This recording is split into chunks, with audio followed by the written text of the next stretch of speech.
What's up everyone, OJ here, welcome back to another video, and I'm here to tell you guys that I am absolutely terrified of next generation. It seems like each gen since the 7th gen, there's been one thing that they've done to try to make games actually less of games and more of services, or something that you don't actually own. Now, I get it, times change, things get easier, digital. I get all that, 100% guys. I'm not trying to sit here and say that that is a bad thing if you enjoy it.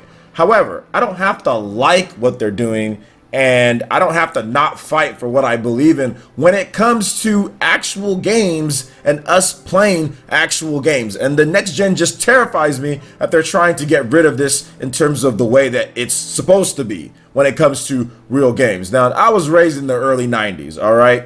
When you bought a game, it wasn't actually like a real game. It was a physical real game that like you could touch, you could feel, you get an instruction manual, and the game plays off the actual game, right? Whether it was a CD, whether it was PlayStation 1, or whether it was a cartridge, or whatever the case is, right? It actually was a game that played. You have the system, you have the game, that's what you need, bam, you're ready to go. Well, not necessarily in today's day, guys. Today's day, there's all sorts of crazy stuff happening across the board, whether it's Nintendo Switch, PlayStation 4, Xbox One. It's nothing like this, all right? Games on PS4 and Xbox One, they're not even like real physical games anymore. I've talked about this before, but I gotta bring it up because people just seem to not care because, I don't know, because Steam, you know, but that's PC. That's PC. We're talking about consoles here. Console games are supposed to act like console games, not PC games. Then should everybody just go buy PC then? That's the reason why I didn't really get into PC like that, because of the whole digital downloading and you not actually owning anything. Now it seems like they're trying to become just like PCs, which they pretty much are when you look at it, especially with the installing to the hard drive. It's really just like a DRM check on your disk, like, oh, you have the game, okay, now you can play it. But the whole thing's on your hard drive with PS4 and Xbox One installing. You know, you get the disc and it just installs the whole thing on there. You have these massive HUDs that you're out there, so developers just don't care about optimizing games at times. They'll just be like, all right, whatever. We know people are going to have a 1 terabyte HUD or a 2 terabyte HUD or a 3 terabyte HUD, or they're going to go buy something. I saw like a 10 terabyte HUD that you can buy. Like, they're just going to know that, hey, we don't got to do anything in terms of optimization and file size. We can just put out whatever because of these massive hard drives like PC or something like that. You know, verification discs, I'm not down with that. I've never been down with it. You know, in the 7th generation, they started doing this, right? These installs for CD-based games, but it was optional. Some games, it was actually mandatory that you had to install. I think like Grand Theft Auto 5 or something like that, you had to install. But a lot of these games, it was an optional type of thing. I think with the Xbox 360, with majority of them optional, and I would do that. Sometimes I'd be like, okay, I want to spend the space. Sometimes I'd be like, nope, don't want to. Options are good. No options are bad. And nobody just cared from that, you know? And now we're looking at things, you know, now we're getting games that are essentially digital. These PS4 and Xbox One games, I buy them physical because I buy PS4 and Xbox One games. I buy them physical just because I like the box art and I like to have it back on my shelf. That's pretty much it. That's the only reason why. If I wasn't into box art, or if I wasn't into just having the game physical, then why even have the physical game on PS4 and Xbox One? Since it's just essentially a digital DRM check on the disc. It's just more convenient, I guess, right? Since it's not actually running off of there. And then, once again, you don't have to tell me why this is happening. I know why. Optical media is slow, but instead of making the R&D and changes into optical media to make sure that we have faster drives to see what we can do, they just say, hey, skip it. We'll just pass that on to you guys and let you guys deal with that. So, whatever on that front. Now, moving on, guys, there's things like Google Stadia and Xbox xCloud, or whatever the case that thing is. Like, you don't own anything. It's not even a file or anything. It's just based off the internet. There's absolutely nothing that you own, and of course you're paying for this, you know. I have issues with that. Obviously, I've talked about Google Stadia. And what if you have problems with your router? What if you have problems with the internet, and now you're sitting there and paying for this, to where they're saying, developers are like, okay, we might charge you $60, right? Or it might be a membership fee, or whatever the case is. But going forward in the future, you know good and well that they'd love to just be able to charge you guys, or charge us gamers, $60. You buy the game and it's streaming only, right? I know Xbox is doing something different with some of their stuff, Xbox Game Pass, but I guess that's like where you download the game. It's not streaming. The xCloud is actually streaming. But I mean, I'm just not a fan of this, of not owning actually anything, you know, relying upon them the companies to say, okay, well, we will do our best to keep your games safe, your save data, whatever the case is. I'm just not a fan of this. You don't own anything. I mean, I don't get it. I don't get it as much as other people get it. And I know, once again, convenience. And I'm not saying that there shouldn't be these options, but it seems like we're kind of being pushed into these options. It seems like sometimes we have no choice but to get into these options. Like, for example, the PS4 and the Xbox One, we had no choice but to install games on our hard drive. There was no option anymore. And it feels like if they took away that option from you, from actually having a real game be a real game, they can maybe take away the option of it even being a real physical game and just saying everything is going to be digital only, or everything is going to be streaming, because they make more money off of the cut. They don't have to ship anything. It's all digital right then and there, so you know they're going to want to. So if you're just like, okay, they can do that, then what comes next? And that's the reason why I'm terrified of the next gen and the next upcoming gens. We see this Google Stadia thing coming out, and people are like, oh, Google Stadia now, you know? I mean, I don't think this is the right way to go. And I'm listing the reasons why when it comes to it. Now, once again, I feel that we're being pushed into this. Not that consumers are saying this is a good idea, but we're being pushed into this direction. And it's not real physical. It's not even really digital. It's not even really anything. A lot of this stuff is like mandatory enforced, especially with Google Stadia. I mean, and I know what you're getting yourself into when it comes to xCloud and Google Stadia and all that, but I'm not liking some of the changes that they're making, and I'm terrified of what's going to happen in the future in terms of gaming and all that.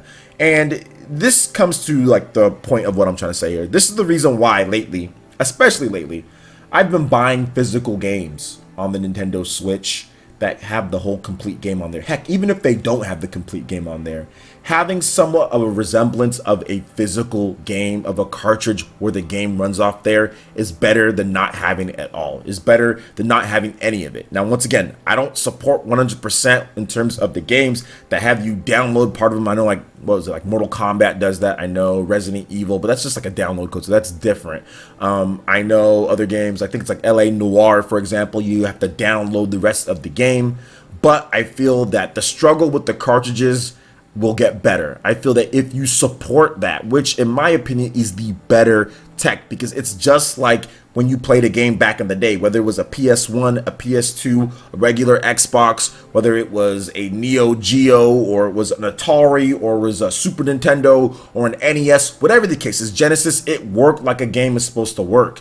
It's a cartridge, you take it, you put it in your system, the game runs off that, the media is fast enough. This tech can get better and better, and I feel that it's much superior than supporting the tech of Google Stadia always online. I feel that cartridge tech and the speeds and how they can increase it if the support is there, which we're seeing the support from Nintendo, but we need to continue with that support so Nintendo continues investing in making sure that they, one, can get components cheaper for cartridge space. I think that they will, though. And two, also so we can get more orders out there. Two of the things that I've been doing, or not two of the things, but two of the games that I bought recently is Final Fantasy X/10-2 HD Remaster. I bought that on PlayAsia, the Asian version of the game, so I can get the full game on there. And Virtuos recently talked about how it was a bit of a challenge, but they were able to get both games running in nice fidelity and quality on the Nintendo Switch on a 32GB cartridge. And there's also another game, is Final Fantasy Maxima, which that game is a little bit on the larger end for that style of game, 10GB. That would be an expensive cartridge, the 16GB. For that style of game, I'm not sure if they're going to make their money back on that, but I did buy the Asian version, which once again has the full game on the cart. So the more orders that they get, the more that they can say, okay, we can pick this up, we can maybe even get more orders out to the US, but it's expensive. These cartridge sizes are expensive, and it's expensive to ship if you're not going to make your money back, so I can understand. But I feel that this tech is worth supporting. It's worth importing. It's cool to have a game actually run like how a game is supposed to run. The Wii U had this as well, right? Like, you take the disc, you put the disc inside the Wii U, and it plays right off of that. Even when PS4 and Xbox One games are coming out, right now we're limited by the cartridge size. We're limited by the cartridge size, and some people are getting, like, I guess, a little pissy about it, or a little like, oh, well, Nintendo should just add HUD support to where you can have a 10TB hard drive. But that's the last thing that I want, because then developers will stop trying to optimize. Developers will stop trying to do that and just do like PS4 and Xbox One and just say, okay, well, we know people can just get big terabyte hard drives, and we don't need to optimize our game and get it on the 16GB cartridge, or get as much as we can on there. So I don't want to see that. I want to see Nintendo advance the tech, We're going through some hard times when it comes to cartridge size at this point, but I think it'll be much better heading into the next generation. It's not just the short term, guys. I'm thinking about the long term when it comes to gaming. If things keep on going the same way that they're going, you're not going to own anything. It's just going to be everything installs, everything like PC. It's just going to pretty much be a PC. Nothing is going to be where physical games actually matter again. I know there's a lot of old school people out there just like myself who like to have their games actually real physical. Now, if you're a PC gamer, this isn't talking to you because you've always had digital games for the most part, or it's always been Steam. So it's not the same thing. Console gaming is obviously different, but a lot of these developers want it to be the same because they get bigger cuts out of it, and they can charge $60 for their games and still have it be digital, or maybe even streaming only for that price. Or they have weird setups that are going for streaming, like Capcom with Resident Evil and everything. So I don't know, guys. I'm not down for this. I'm going to continue supporting what I feel is the best vision for gaming going forward. And once again, it makes me absolutely terrified to see what's going to happen with the PS5 and the next Xbox, and just going forward in the future. We have the leaked all digital version of the Xbox One. It's just, oh, these things are just out of my league. But like I said, I'm just going to keep supporting what I support, and we'll see what happens in the future.